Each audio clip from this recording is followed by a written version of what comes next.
আসসালামু আলাইকুম, take tips 24 চ্যানেলে আপনাদেরকে স্বাগতম। তো আজকের ভিডিওতে আপনারা জানতে পারবেন কিভাবে যে কোনো ছবির ব্যাকগ্রাউন্ড সিনেমেটিক ব্যাকগ্রাউন্ড করবেন। তো চলুন শুরু করা যাক। তো প্রথমে আপনাদের যেটা করতে হবে সেটা হচ্ছে ফাইল অপশনে যাবেন। ফাইল অপশনে যাওয়ার পরে এখানে ওপেন অপশনে ক্লিক করেন। ওপেন অপশনে ক্লিক করার পরে আপনার যে ছবিটা আপনি সিনেমেটিক কালার করতে চান ব্যাকগ্রাউন্ড, সেই ছবিটা সিলেক্ট করবেন। তো আমি এখান থেকে আমার ছবিটা সিলেক্ট করে নিব। তো আপনারা আপনাদের ছবিটা যেখানে রেখেছেন সেখান থেকে সিলেক্ট করে নেবেন।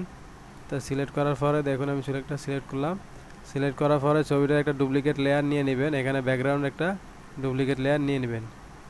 তো নেওয়ার পরে এটা আমরা বড় করব। বড় করার পরে দেখুন আমার এই ছবির ব্যাকগ্রাউন্ডটা কীরকম আছে। তো আমি এই ছবির ব্যাকগ্রাউন্ডটা একটু সিনেমেটিক কালার করব, যাতে দেখতে অনেক সুন্দর লাগবে। তো প্রথমে আমাদের যেটা করতে হবে সেটা হচ্ছে অ্যাডজাস্টমেন্ট লেয়ারে যেতে হবে। অ্যাডজাস্টমেন্ট লেয়ারে যাওয়ার পর এখানে যাবেন সিলেক্টিভ কালারে যাওয়ার পর এখানে যে রেড আছে, এই রেডের আপনারা ক্যান নেবেন -100। তারপর এখানে আপনারা ইউলো আপনারা নেবেন হচ্ছে ক্যান নেবেন -100, মেজেন্ডা নেবেন +100 এবং ইউলো নেবেন +100। তো দেখুন ছবির ব্যাকগ্রাউন্ড কালার আস্তে আস্তে সিনেমেটিক কালার হয়ে যাচ্ছে।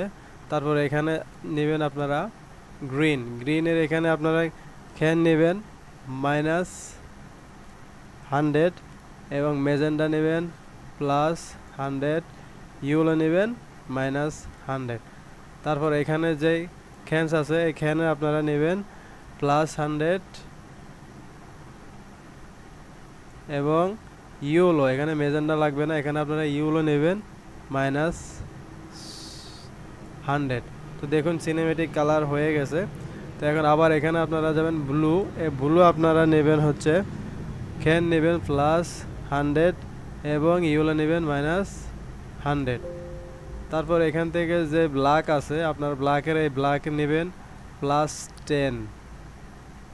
নেওয়ার পর এখানে ওকে দিয়ে দেবেন। তো দেখুন এখানে ব্যাকগ্রাউন্ডটা কি সুন্দর সিনেমেটিক কালার হয়ে গেছে, কিন্তু এখানে যে ফেজ স্ক্রিন আছে একটা রেড টিউন চলে এসেছে। তো আমাদের এখানে এই রেড টিউন রিমুভ করতে হবে। রিমুভ করার জন্য আপনাদেরকে যেটা করতে হবে সেটা হচ্ছে এখানে মাস্ক টুল সিলেক্ট করতে হবে। সিলেক্ট করার পর এখানে সিলেক্টিভ কালার দেখুন হোয়াইট, এখানে আপনারা ফরগ্রাউন্ড কালার ব্ল্যাক রাখবেন। ব্ল্যাক রাখার পর এখানে ব্রাশ টুলে যাবেন। ব্রাশ টুলে যাওয়ার পর এখান থেকে ব্রাশ আপনারা সাইজ নিয়ে নেবেন, আপনাদের প্রয়োজন মতো ব্রাশের সাইজ নিয়ে নেবেন। নেওয়ার পর এখানে আস্তে আস্তে আপনারা ক্লিন করতে থাকবেন।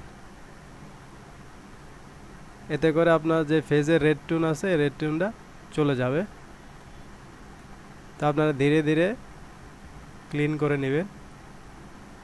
দেখুন এখান থেকে রেড টিউনটা চলে গেছে। তো এখন আপনাদেরকে যেটা করতে হবে সেটা হচ্ছে এটা ছবিটার একটু ব্রাইটনেস বাড়াতে হবে। তো ব্রাইটনেস বাড়ানোর জন্য আবার আপনাদেরকে যেতে হবে অ্যাডজাস্টমেন্ট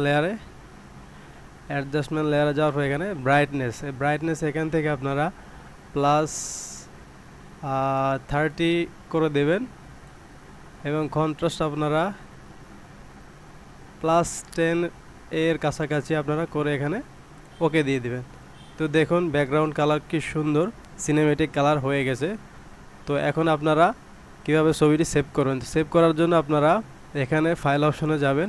ফাইল অপশনে যাওয়ার পর এখানে সেভ অপশনে ক্লিক করবেন। সেভ অপশনে ক্লিক করে এখানে আপনারা ফাইল নেম চেঞ্জ করতে পারেন, অথবা এখানে দেখুন ফরম্যাট আপনারা জেপিজি ফরম্যাট নিয়ে নেবেন। নেওয়ার পর এখানে সেভ দিয়ে দেবেন। তো এভাবে আপনারা খুব সহজে যে কোনো ছবির ব্যাকগ্রাউন্ড কালার সিনেমেটিক করতে পারেন। তো ভিডিওটা যদি ভালো লাগে থাকে তাহলে অবশ্যই চ্যানেলটি সাবস্ক্রাইব করবেন। ধন্যবাদ।